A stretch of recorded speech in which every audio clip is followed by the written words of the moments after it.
আজকে দেখাবো আমার হাতের বিরিয়ানি রান্নার রেসিপি। তেলের উপরে পেঁয়াজ, গরম মশলা, আদা, রসুন, তারপরে বিরিয়ানির মশলা দিয়ে মশলাটা কষিয়ে নিলাম। সাথে দিয়ে দিলাম লবণ, সাথে দিয়ে দিলাম টক দই। টক দই দিয়ে অনেকক্ষণ মশলাটা কষিয়ে নিব। তার আগে থেকে কষানো মাংসগুলা মশলার উপরে ঢেলে দিলাম। এখন অনেকক্ষণ কষিয়ে নিতে হবে। এখন নাড়াচাড়া দিয়ে অনেকক্ষণ কষিয়ে নিতে হবে যে পর্যন্ত কষানো। তারপরে চালগুলো দিয়ে দিব। চালগুলো দেওয়ার পরে অনেকক্ষণ কষিয়ে নিতে হবে যাতে মশলাটা চাউলের ভিতরে ঢুকে যায়।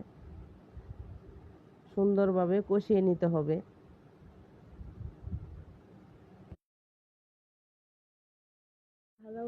ভালোভাবে কষিয়ে নিলাম।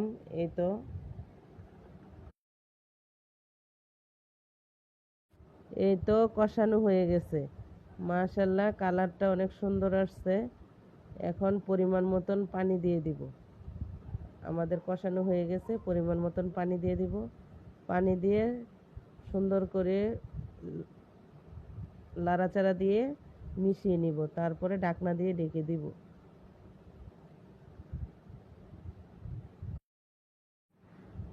তারপরে আবার একটু কিছুক্ষণ পরে দেখব বলক আসলে একটু নেড়ে চেড়ে দিব যাতে নিচে না লাগে। আমাদের খেয়াল রাখতে হবে যে বিরিয়ানিটা যাতে নিচে না লেগে যায়। তারপরে বলক আসলে যদি কারো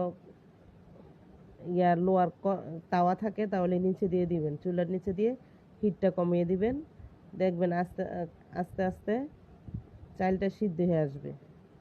ঢাকনাটা দিয়ে আবার কিছুক্ষণ পরে একটু নেড়ে চেড়ে দিবেন, কারণ দেখতে হবে যাতে নিচে নিচে যাতে না লাগে আর কি। এই তো হয়ে গেল আমাদের বিরিয়ানি। মাশাআল্লাহ, অনেক সুন্দর হয়েছে। কালারটা সেই, খেতে অনেক মজা হয়েছে। মাশাআল্লাহ।